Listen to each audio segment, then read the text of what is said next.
Shalom e bem-vindos a Via Rapta Israel, uma frase do hebreu que significa amarás a Israel. Esperamos que vocês fiquem conosco durante os próximos 30 minutos, porque nosso professor Dr. Baruch vai compartilhar um estudo expositivo da Bíblia. Dr. Baruch é professor titular no Instituto Zera Avraham, com sede em Israel. Ainda que todas as aulas no Instituto são dadas em hebraico, o Dr. Baruch fica feliz em compartilhar este estudo semanal com dublagem em português. Para mais informações sobre nosso trabalho em Israel, visite nosso site amarasaisrael.org.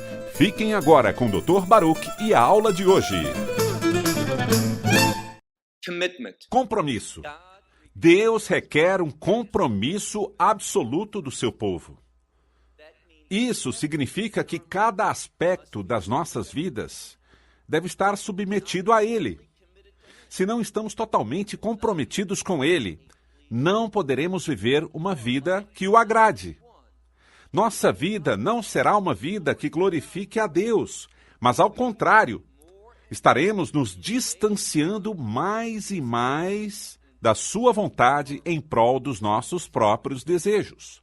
Por isso eu te pergunto, você está totalmente comprometido com Deus vivo? O Messias Yeshua, ou seja, Jesus Cristo, com frequência é chamado de Senhor. Por quê? Porque Ele deve ser o Senhor das nossas vidas. Se é que queremos ser pessoas que o sirvam de maneira que o agrade e que cumpramos a sua vontade. Isso é o que significa ser um verdadeiro discípulo. E veremos hoje, nesse estudo, o quão sério é viver de um modo que demonstre que Ele é a prioridade em nossa vida. Dito isso, tomem suas Bíblias e vamos comigo ao livro de Mateus, capítulo 10. Para começar, focaremos por uns minutos no versículo 34. Mateus 10, versículo 34. E posso recordar que, quase que de maneira exata, neste dia, há 33 anos, ensinei essa passagem da Escritura. E sobre esse primeiro versículo, como eu foquei sobre o que disse sobre ele, literalmente fez com que me expulsassem de uma congregação. Eu estava fazendo um estágio lá, mas devido à minha posição, ao que eu expus, e sinto que foi algo muito básico, é algo que todo crente deve entender, aceitar e concordar.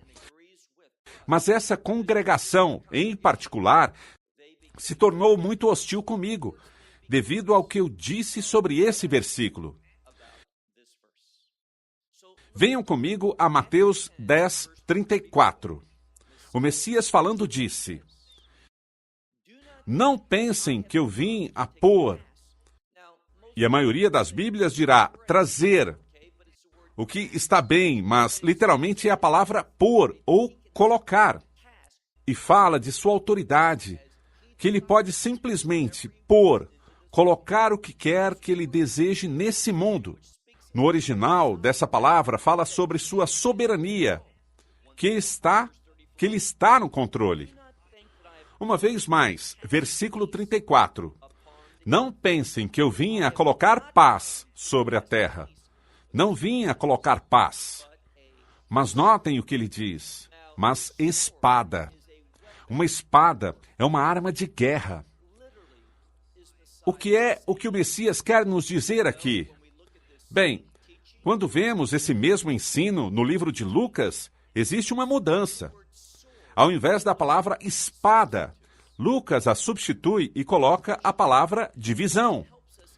Isso nos ajuda a entender a intenção de Yeshua. O que o nosso Senhor quis nos dizer? Isso é o que ele quis nos dizer. Ele traz uma espada que causa divisão. E ao que ele se refere? Fica muito claro. A ênfase que ele vem fazendo nas últimas semanas do nosso estudo está no Evangelho. O Evangelho é como um machado, uma espada que divide as pessoas, traz divisão. Bem, seja o que aceitemos e entremos à congregação do Senhor, ou que o rejeitemos e sejamos excluídos da família de Deus. do reino de Deus, das bênçãos de Deus. O Evangelho é como uma espada que divide as pessoas em dois grandes grupos. Por isso, eu te pergunto, em qual grupo você se encontra? E o segundo que devemos entender é algo que ele também disse. Não pensem que eu vim trazer paz ao mundo. A paz, para muitos, é o objetivo supremo. Como crentes, vocês sabem qual deveria ser nosso principal objetivo? Obedecer a Ele. Viver de um modo que agrade a Ele, que o glorifique, de um modo que manifeste, com fidelidade, a vontade de Deus em nossa vida, fazendo sua vontade, seguindo suas instruções para agradar a Ele. Sabemos de algo, quando Messias vir novamente para estabelecer o seu reino, ele não irá trazer paz.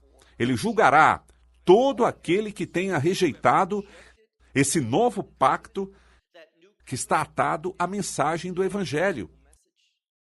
E se você a rejeita, não experimentará a paz eterna, mas o juízo eterno de Deus. E o que eu disse que realmente chateou a congregação foi o seguinte: há muitas pessoas que pensam que é bom, que é de Deus, que estejamos adorando juntos. Ou seja, essa religião, junto com outra religião e alguma outra religião, que talvez tenhamos diferentes teologias. Pode ser que eles chamem a Deus por um nome diferente. Seu Deus não reflete, talvez, o caráter bíblico do que lemos nas Escrituras. Não, se Deus pode ser satisfeito por outro grupo distinto de mandamentos, pode ter um caráter e um propósito diferente. Sabem o que isso me diz? Não é o mesmo Deus. Entendamos algo, e serei muito específico. O Islã, o que ele chama de Alá, não é o Deus de Israel. Quando estudamos os atributos, o caráter, os mandamentos, os caminhos de Alá, e quando vemos o que a Escritura diz com respeito ao Deus de Israel, eles não são o mesmo Deus. Isso significa que um seguidor de Yeshua, um crente, um judeu messiânico, um cristão, não pode adorar em igualdade de condições com um muçulmano, porque não temos, escutem bem, nada em comum. O que realmente chateou a congregação foi isso. A única maneira na qual nós podemos converter em promotores de paz é quando proclamamos o Messias Yeshua. E a ele crucificado, morto, sepultado e ressuscitado como o único Salvador. Essa é a mensagem, e somente essa é a mensagem que produz a paz. Isso significa que não devemos respeitar pessoas de outras religiões? Claro que não. Devemos orar por elas, amá-los, ser amáveis com eles. Podemos abençoá-los com coisas boas, ou seja, se eles estão com necessidades, ajudá-los. Se tem um problema, resolver esse problema. Se tem uma necessidade financeira, você pode demonstrar teu amor pelo Messias e compartilhar com eles. Eu quero te ajudar com esse problema financeiro, porque Deus, o Messias Yeshua, Jesus Cristo, me ensinou a amar a todas as pessoas, inclusive aos meus inimigos. Mas entendamos que eles não estão adorando ao mesmo Deus. Entendamos que os únicos promotores de paz são aqueles que cuidadosa, correta e precisamente compartilham o Evangelho de Jesus. A verdade da revelação do Messias. E por isso diz aqui, leiamos com cuidado, não creiam que vim para trazer paz à terra. Não vim trazer paz, mas a espada. Versículo 35. Porque eu vim para trazer divisão. Um homem contra seu pai, uma filha contra sua mãe, e uma noiva, isso também pode significar nora, contra sua sogra. Por quê? É pelo que acabamos de explicar. E é que a mensagem do Evangelho e diz que Yeshua é o único caminho para encontrar o perdão dos pecados. Ele é o único Salvador. Sem essa mensagem do Evangelho, não podemos entrar ao reino de Deus. Sem receber a mensagem do Evangelho, seremos eternamente condenados ao inferno. Isso não é muito popular hoje em dia.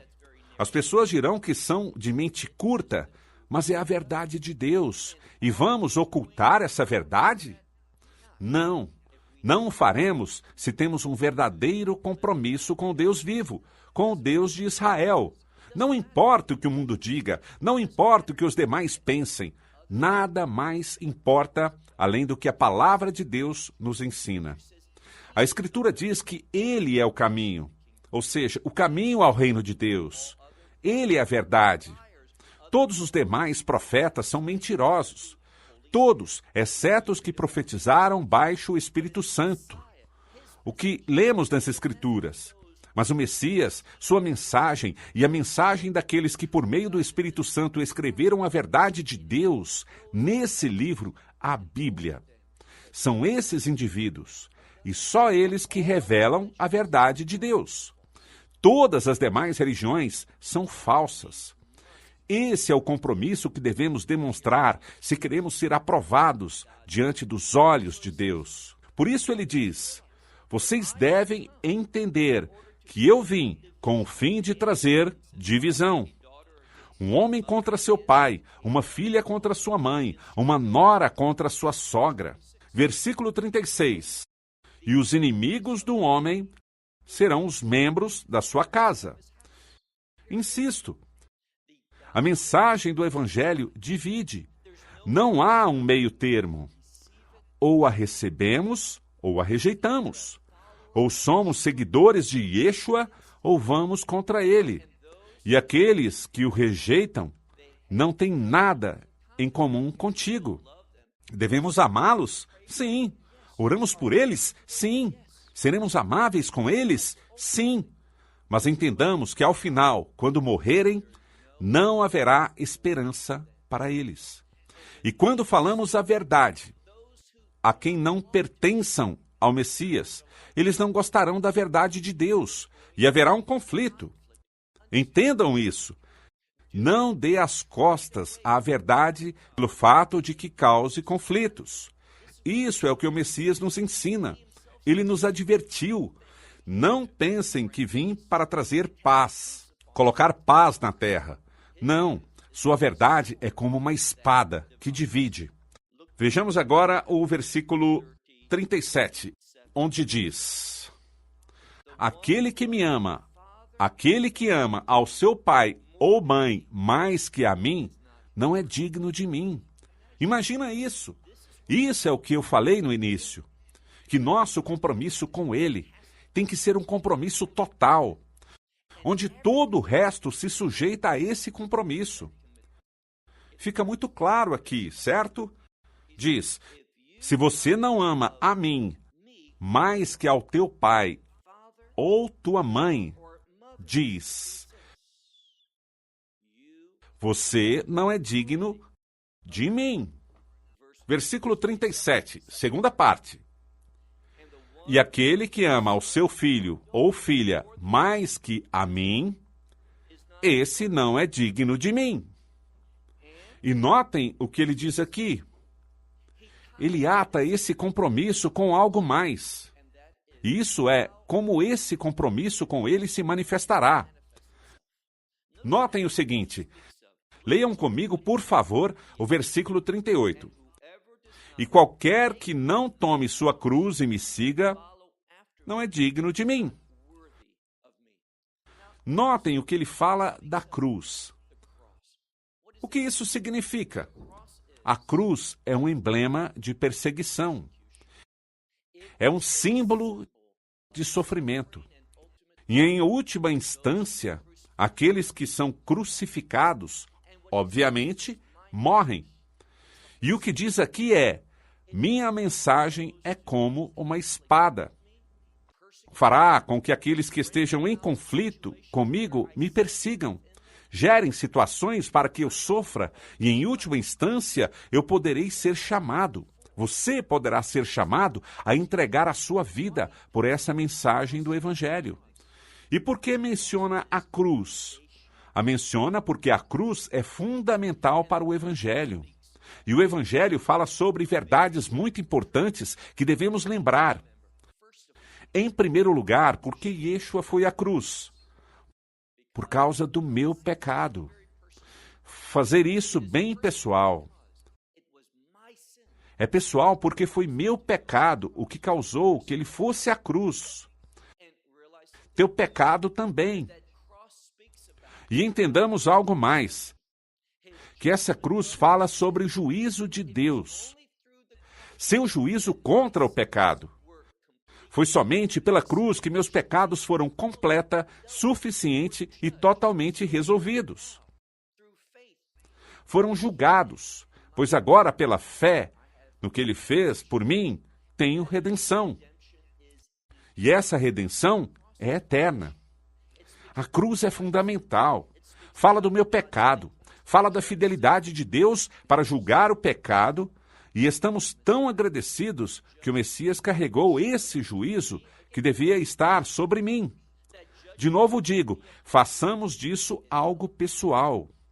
Esse juízo que deveria estar sobre mim caiu sobre ele. E isso se torna ainda melhor, porque não somente o meu juízo caiu sobre ele, mas a justiça do Messias Yeshua. A justiça de Jesus de Nazaré foi transferida a mim. E, portanto, o que isso me dá? Me dá segurança. Porque da mesma forma que meus pecados foram transferidos sobre ele, quando isso aconteceu? Recordem o que o Messias disse sobre a cruz, quando disse: Pai, por que me abandonaste? Isso fala entre uma separação entre Deus, o Pai, e Deus, o Filho. Isso nunca tinha acontecido antes. Quando o Messias Yeshua experimenta isso, ele grita. E quando isso aconteceu? A Escritura disse que ele, falando de Yeshua, que jamais pecou, que não conheceu pecado em absoluto. Quando ele se fez maldição, pecado em nosso lugar. Ou seja, quando nossos pecados foram colocados sobre ele, ali foi onde ocorreu essa separação entre Deus o Pai e Deus o Filho. Por isso é que ele clamou, como diz no Salmo 22, um salmo muito profético: Meu Pai, por que me abandonaste? Esse momento de separação, porque o pecado produz uma separação entre os homens e Deus. E esse pecado foi julgado de maneira perfeita com a morte do Messias. Mas ele não permaneceu morto, mas ressuscitou ao terceiro dia, significando a vitória que ele alcançou para você e para mim. Isso é o que ele relata aqui sobre a cruz. Vejamos de novo o versículo 38. E quem quer que não tome sua cruz e me siga, esse não é digno de mim. Versículo 39. Aquele que encontre a perderá. Mas aquele que perca sua vida por causa de mim, ele a encontrará. O que isso nos diz é algo muito claro, e se trata desse chamado à redenção total. Sabem, algo que eu gosto sobre a palavra de Deus é que ela é muito precisa. Não há nada que não fique totalmente claro. Deus requer um compromisso absoluto. Ou você está com Ele, ou está contra Ele. Por isso devemos nos perguntar isso nesse momento. Você está com Yeshua? Você é um seguidor do Messias Yeshua? Essa é a pergunta. Se você é, ele requer esse compromisso, pelo qual você está disposto a entender que tua fé nele, que teu compromisso com ele possa causar que você seja considerado um estranho, seja rejeitado por tua própria família, teus pais, teus filhos, teus irmãos, teus netos ou tua nora. Essa é a verdade do Evangelho. É uma espada que divide. Mas diz aqui, 3 vezes, que se não temos esse compromisso, o que vai acontecer? Então, não seremos dignos dele. E recordem, como ensinei na semana passada, que se nos envergonharmos dele, ele terá vergonha de nós. Se não confessamos diante dos homens, e como fazemos? Não é só dizer eu creio nele, mas além disso, se essa fé é genuína, se é real, se manifestará a si mesma em obediência à sua palavra. Como disse antes, sempre me perguntam, uma pessoa não é salva pela obediência, somos salvos pela graça. É um presente de Deus. E temos acesso a essa graça pela fé, somente pela fé nele. Aceitar o que ele fez na cruz, crendo na ressurreição. Entendendo que foi sua morte que pagou minha dívida pelos pecados, todo pecado em minha vida. E esse fato faz com que eu me converta em uma nova criação. Notem onde vai a Escritura quando lemos o versículo 40, diz, e recordamos o contexto. Tudo isso ocorre dentro do momento que Yeshua envia os discípulos, dizendo-lhes que lhes sirvam, que vão à luta contra demônios, enfermidades, todo tipo de coisas que estão contra a vontade de Deus, todo tipo de coisas que tem a ver com o produto do pecado. E supõe-se que, fazendo isso, proclamemos em cada cidade. E isso é o que diz no Evangelho 40. Aquele que receba a vocês, recebe a mim. Passamos tempo compartilhando, amando, demonstrando a verdade e damos às pessoas a mensagem do Evangelho. Se eles recebem essa mensagem que compartilhamos, diz aqui que estão recebendo a mim, ou seja, a Yeshua. E o que recebe a mim, notem isso, o que recebe a mim, recebe aquele que me enviou. De quem ele fala? De Deus, o Pai. E isso nos ensina um princípio muito importante, e é o seguinte, a única forma, me escutaram? A única forma como alguém pode receber a Deus, esse Deus vivo, o único e verdadeiro Deus. Como judeu que sou, nós cremos em um Deus. E também creio na Trindade. E não há conflito nele. Mas para ter uma relação correta com Deus, devemos receber aquele a quem ele enviou, que é Yeshua. Me ouviram? Por isso, quem rejeita Yeshua, rejeita ao Deus de Israel. É o que diz aqui. Se recebemos a Jesus, recebemos aquele quem o enviou. E foi Deus, o Pai, quem enviou. Deus, o Filho, a esse mundo. Avancemos, versículo 41. E aquele que recebe a um profeta, em nome de um profeta, recompensa de profeta receberá.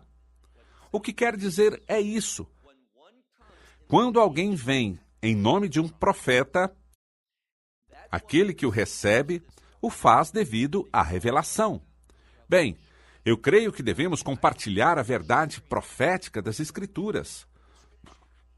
Quando alguém diz, aqui há uma profecia escrita por Isaías, Jeremias, Ezequiel, Daniel, ou os ensinos de Yeshua, quando recebemos a palavra dos profetas, seus ensinos, por meio de uma pessoa que nos compartilha isso, então nós também receberemos a recompensa do profeta. E diz na segunda parte do versículo 41, e aquele que receba a um justo em nome desse justo, recebe a recompensa ou salário de um justo. Assim que, quando nós, e notem que não é um acidente como a Escritura vai se desenvolvendo, começa pela profecia e logo a justiça. Qual é a mensagem aqui? Muito simples, é a verdade profética. Essa verdade profética produz justiça. Por isso é que enfatizo a justiça. Se não entendemos a revelação profética, não vamos entender o que é a justiça para Deus.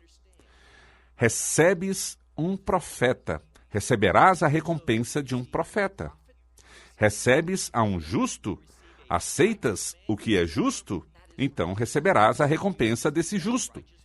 Assim que diz, versículo 42. E qualquer que lhe dê água, que lhe dê de beber a um desses pequeninos. Eu creio que aqui ele está falando de pessoas que a sociedade menospreza. Pode ser, talvez, uma criança, ou algo que é considerado sem importância pelos demais. Quando damos de beber, e notem o que diz, quando der de beber a um desses pequeninos, dê água fria, um copo de água fria só, no nome do meu discípulo. Ou seja, você o faz só porque é discípulo de Yeshua. E entendeste que assim é como vive um discípulo. Nós suprimos as necessidades de outros. É nosso chamado. Yeshua supriu nossas necessidades pela eternidade. Não importa o que aconteça nessa era. Nós não teremos tudo em abundância. No judaísmo, quando falamos do reino Mahut Hashem, uma das palavras que usamos, um dos adjetivos é Sheiva. É um reino de abundância. Não haverá nenhuma carência no reino de Deus.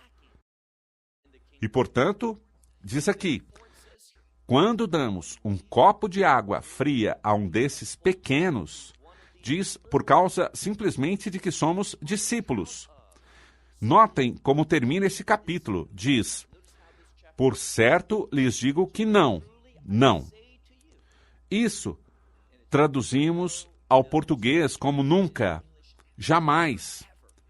É a implicação. Nunca, jamais perderá sua recompensa. Aquele que fizer isso não será um perdedor, mas ao contrário, terá uma grande recompensa.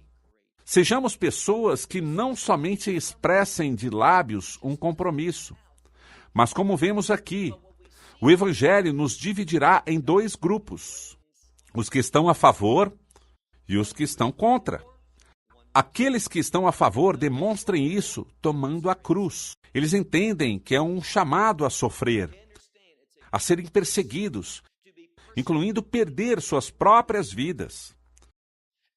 E o que é o que perseguimos? Ser de bênção para outros. Não sofremos perdas, mas nunca, jamais perderemos essas grandes promessas, essas bênçãos que Deus tem para nós. Onde? No reino de Deus. Bem, acabou nosso tempo. Até a próxima semana. Shalom desde Israel. Shalom from Israel. Esperamos que você tenha desfrutado da aula de hoje e que possa compartilhá-la com outros. Te convidamos a participar e nos acompanhar a cada semana, a esta hora e por este canal, em mais um episódio de Amarás a Israel. Para mais informações em português, visite amarasaisrael.org, onde encontrará muitos outros estudos realizados pelo Dr. Baruch. Até a próxima semana. Que Deus, nosso Messias e Yeshua, nosso Senhor Jesus Cristo, te abençoe durante a sua caminhada com Ele. Shalom desde Israel.